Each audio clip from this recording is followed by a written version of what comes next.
তো ইন্টারফেস দেখে নিশ্চয়ই বুঝতে পেরেছেন আমি কে নিয়ে কথা বলবো। ওল ওয়ার্ড ফরিদপুর সিভিল সার্জন কার্যালয় লিস্ট সহকারে। এর আগের ভিডিওতে আমি যেটা সিভিল সার্জন কার্যালয়ে ফরিদপুরের যে নিয়োগ বিজ্ঞপ্তি আছে সেই নিয়োগ বিজ্ঞপ্তি নিয়ে আপনাদের সাথে কথা বলেছিলাম।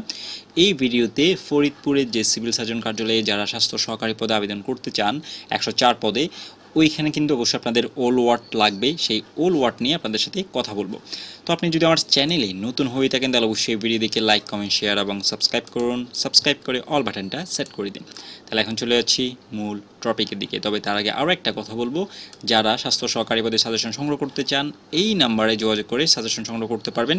হোয়াটসঅ্যাপ নাম্বার আর বিকাশ, নগদ দুইটাই আছে। যে কোনো একটাতে টাকা পাঠিয়ে লাস্ট নাম্বার বললে আপনারা সাথে সাথে ফাইলগুলো পেয়ে যাবেন, যেহেতু সবগুলো পিডিএফ ফাইল। আর সাজেশন অবশ্যই দুইটা, একটা হলো 30 টাকা দামে যেটা মূল টপিক লিস্ট, এগুলো আপনার থেকে বিভিন্ন গ্রামার থেকে খুঁজে বের করে পড়তে হবে। আর একটা আছে 200 টাকা যেটা প্রশ্নোত্তর সহকারে, এমসিকিউ এবং লিখিত দুইটাই প্রশ্নোত্তর সহকারে আছে। দুইটা এখানের মধ্যে পেয়ে যাবেন। সাথে বিগত বছরে বিভিন্ন মন্ত্রণালয়ে আসছে এমন প্রশ্নোত্তর আছে এবং কিছু প্রশ্ন বারবার রিপিট হয়, এই ধরনেরও প্রশ্নোত্তর এখানে পেয়ে যাবেন। তাহলে এখন চলে যাচ্ছি মূল টপিকের দিকে। গণপ্রজাতন্ত্রী বাংলাদেশ সরকার সিভিল সার্জনের কার্যালয় ফরিদপুর। সিভিল সার্জনের কার্যালয় ফরিদপুর এর নিয়ন্ত্রণাধীন স্বাস্থ্য প্রতিষ্ঠানসমূহে সরাসরি নিয়োগযোগ্য স্বাস্থ্য সহকারী শূন্যপদের তালিকা নিম্নে প্রদত্ত হলো। ক্রমিক নাম্বার, উপজেলার নাম, এখানে এ সাইডে থাকবে উপজেলার নাম, এ সাইডে ইউনিয়নের নাম, এ সাইডে ওয়ার্ড এবং সাবেক ওয়ার্ড, আর এ লাইনটা থাকবে শূন্যপদের তালিকা। তাহলে ফরিদপুর সদর ঈশান গোপালপুর ইউনিয়নের নাম। 1 নম্বর 3টা ওয়ার্ড আছে, 3টা ওয়ার্ড ক্ষেত্রে 3টা পদ খালি, একটা করে 3টা পদ খালি। চর মাধবদিয়া 2 নম্বর ওয়ার্ড এবং 3 নম্বর ওয়ার্ড, একটা করে 2টা পদ খালি। নর্থ চ্যানেল 1 নম্বর ওয়ার্ড 3 নম্বর ওয়ার্ড, একটা করে 2টা পদ খালি। আলিয়াবাদ 3টা ওয়ার্ড, একটা করে মোট 3টা পদ খালি। ডিগ্রির চর 3টা ওয়ার্ড 3টা পদ খালি। মাতচর 1 নম্বর ওয়ার্ড 1টা পদ খালি। অম্বিকাপুর 1 নম্বর এবং 2 নম্বর ওয়ার্ড, একটা করে 2টা পদ খালি। কৃষ্ণনগর 3টা ওয়ার্ড খালি এবং 3টা পদ খালি। অর্থাৎ কৃষ্ণনগরের যে বাসিন্দারা আছেন তাদের সাবেক ওয়ার্ড 3টাই আছে, আপনারা যে কোনো একটা দিতে পারেন, অথবা চাইলে শুরুর দিকে যারা আছেন তারা 1 নম্বর ওয়ার্ড দিতে পারেন, অর্থাৎ 1, 2, 3 তারা 1 নম্বর ওয়ার্ড ব্যবহার করতে পারেন। 4, 5, 6 যারা আছেন তারা 2 নম্বর ওয়ার্ড, এবং 6, 7, 8 অথবা 7, 8, 9 যারা আছেন তারা 3 নম্বর ওয়ার্ড ব্যবহার করতে পারেন। এরপর কানাইপুর 3 নম্বর ওয়ার্ড, এখানের মধ্যে 3টা ওয়ার্ড আছে, 3টা পদ খালি। কৈজুরি 3টা ওয়ার্ড 3টা পদ খালি। গোর্দা 1 নম্বর ওয়ার্ড এবং 3 নম্বর ওয়ার্ড 2টা পদ খালি, একটা করে 2টা পদ খালি। চাঁদপুর 1 নম্বর ওয়ার্ড 1টা পদ খালি, মোট 28টা। কিসের ক্ষেত্রে? ফরিদপুর সদর উপজেলার ক্ষেত্রে। এরপর চর ভদ্রাসন 1 নম্বর ওয়ার্ড 1টা পদ খালি, 2 নম্বর ওয়ার্ড 1টা পদ খালি। গাজীর টেক 3টা ওয়ার্ড 3টা পদ খালি। চর হরিরামপুর 1 নম্বর ওয়ার্ড 1টা পদ খালি। চর ঝাউকান্দা 1 নম্বর ওয়ার্ড এবং 3 নম্বর ওয়ার্ড, একটা করে 2টা পদ খালি। সব মিলিয়ে মোট 8টা পদ চর ভদ্রাসন উপজেলার ক্ষেত্রে। এরপর আসতেছে সদরপুরের ক্ষেত্রে ইউনিয়ন নাম হলো চর বিষ্ণুপুর 2 নম্বর ওয়ার্ড এবং 3 নম্বর ওয়ার্ড, চর বিষ্ণুপুর 2 নম্বর ওয়ার্ড 1টা পদ খালি। আকোটের চর 3 নম্বর ওয়ার্ড 1টা পদ খালি। দিয়ারা নারিকেল বাড়িয়া 3 নম্বর ওয়ার্ড 1টা পদ খালি। ভাসানচর 3টা ওয়ার্ড 3টা পদ খালি।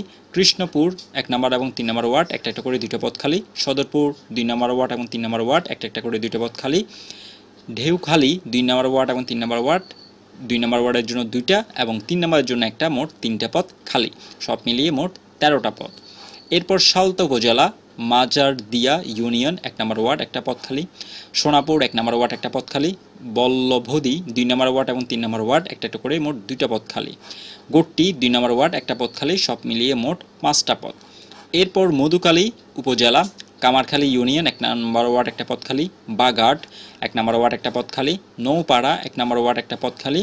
মধুখালী 1 নম্বর ওয়ার্ড 1টা পদ খালি। রায়পুর 1 নম্বর ওয়ার্ড 1টা পদ খালি। গাজনা 1 নম্বর ওয়ার্ড 1টা পদ খালি। মেঘচামি 3 নম্বর ওয়ার্ড 1টা পদ খালি। সব মিলিয়ে মোট 7টা পদ মধুখালী উপজেলা। এরপর ভাঙ্গা উপজেলা নুরুল্লাগঞ্জ 1 নম্বর ওয়ার্ড 1টা পদ খালি। কাউলিবেড়া 1 নম্বর ওয়ার্ড 1টা পদ খালি।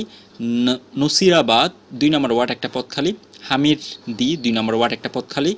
আলগি 2 নম্বর ওয়ার্ড 1টা পদ খালি। চুমুরদি 1 নম্বর ওয়ার্ড 3 নম্বর ওয়ার্ড, একটা করে 2টা পদ খালি। গারুয়া 2 নম্বর ওয়ার্ড এবং 3 নম্বর ওয়ার্ড, একটা করে 2টা পদ খালি। কালামিধা 3 নম্বর ওয়ার্ড 1টা পদ খালি। আজিমনগর 3 নম্বর ওয়ার্ড 1টা পদ খালি।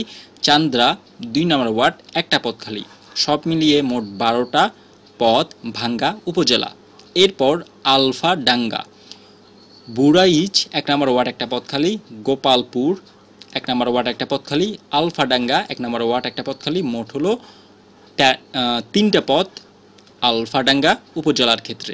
এরপর বোয়ালমারী উপজেলা, ঘোষপড়ি ইউনিয়ন 3টা ওয়ার্ড 3টা পদ খালি, সাতের 3টা ওয়ার্ড 3টা পদ খালি, বোয়ালমারী 1 নম্বর এবং 2 নম্বর ওয়ার্ড একটা করে 2টা পদ খালি, গুণবহর 1 নম্বর ওয়ার্ড 2 নম্বর ওয়ার্ড একটা করে 2টা পদ খালি, দাঁতপুর 2 নম্বর ওয়ার্ড একটা পদ খালি, ময়না 1 নম্বর ওয়ার্ড এবং 3 নম্বর ওয়ার্ড একটা করে 2টা পদ খালি, পরমেশ্বরী 1 নম্বর ওয়ার্ড একটা পদ খালি, চতুল 1 নম্বর ওয়ার্ড একটা পদ খালি।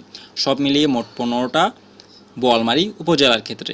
এরপর নগরকান্দা উপজেলা, চর যশোরদী 3টা ওয়ার্ড 3টা পদ খালি, পুরাপাড়া 3 নম্বর ওয়ার্ড একটা পদ খালি, কোদালিয়া শহীদনগর 2 নম্বর ওয়ার্ড একটা পদ খালি, ফুলসুতি 2 নম্বর ওয়ার্ড 3 নম্বর ওয়ার্ড 2টা পদ খালি, ডাঙ্গি 2 নম্বর ওয়ার্ড একটা পদ খালি, তালমা 3টা ওয়ার্ড 3টা পদ খালি, লস্করদিয়া 2 নম্বর ওয়ার্ড একটা পদ খালি, রামনগর 3 নম্বর ওয়ার্ড একটা পদ খালি। সব মিলিয়ে মোট 13টা পদ নগরকান্দা উপজেলার জন্য। আর এই সব কিছু মিলে হইতেছে 104টা পদ যারা আবেদন করতে পারবেন এখানে। তো এই জিনিসগুলো এখানে মধ্যে বর্ণনা করা আছে, আমি সবগুলো বলে দিলাম আপনাদেরকে। আপনারা আস্তে আস্তে ভিডিওটা দেখে সব আপনার যে ইউনিয়ন সেই ইউনিয়নটা আবেদনের সময় উল্লেখ করবেন। অর্থাৎ আর যারা এইখানের মধ্যে লিস্টে আছে তারা আবেদন করতে পারবেন, বাকিরা আবেদন করতে পারবেন না। স্বাস্থ্য সহকারী পদে তারা অন্য যে সকল আবেদনগুলো আছে ওই সকল আবেদনের ক্ষেত্রে আপনারা আবেদন করতে পারবেন, অর্থাৎ অন্য যে সকল পদগুলো আছে সেই পদে আপনারা আবেদন করতে পারবেন। আর এই ছাড়া এইখানের মধ্যে যে ওয়ার্ডটা আপনারা এখন দিবেন আবেদন করার সময়, সেটা আপনারা পরীক্ষার সময় এই জিনিসটা দিতে হবে। আর পরীক্ষা সাধারণত বর্তমান ইদানিংগুলো 2.5 থেকে 3 মাসের মধ্যে হয়ে যাচ্ছে। অনেক সময় আছে অনেক পরীক্ষা হয়ে যাচ্ছে 1 মাসের মধ্যে। তাই যেদিনই আবেদন শেষ করবেন কিংবা যেদিনই আবেদন করবেন সেদিন থেকে প্রস্তুতি শুরু করেন, লং টাইমের জন্য বসে থাকবেন না। ইদানিংগুলো কিন্তু 2.5 থেকে 3 মাসের মধ্যে হয়ে যাচ্ছে। আর যারা সাজেশন সংগ্রহ করতে চান এই নাম্বারে যোগাযোগ করে সাজেশন সংগ্রহ করে নিতে পারেন। 30 টাকা দামে সেটাও নিতে পারেন, 200 টাকা দামে সেটাও নিতে পারেন। আর 200 টাকা দামের সেটার সাথে 30 টাকা দামের সেই সাজেশনটা ফ্রি। এই নাম্বারে যোগাযোগ করে, হোয়াটসঅ্যাপ নাম্বার আছে, বিকাশ নগদ দুইটাই আছে, যে কোনো একটাতে টাকা পাঠিয়ে আপনার আবেদন এবং সাজেশন দুইটাই সংগ্রহ করে নিতে পারেন। আর আপনি যদি আমার চ্যানেলে নতুন হয়ে থাকেন তাহলে অবশ্যই ভিডিওটিকে লাইক, কমেন্ট, শেয়ার এবং সাবস্ক্রাইব করুন। সাবস্ক্রাইব করে অল বাটনটা সেট করে দিন। নেক্সট ভিডিও আসা পর্যন্ত সবাই সুস্থ থাকুন, ভালো থাকুন। ধন্যবাদ সবাইকে। আল্লাহ হাফেজ।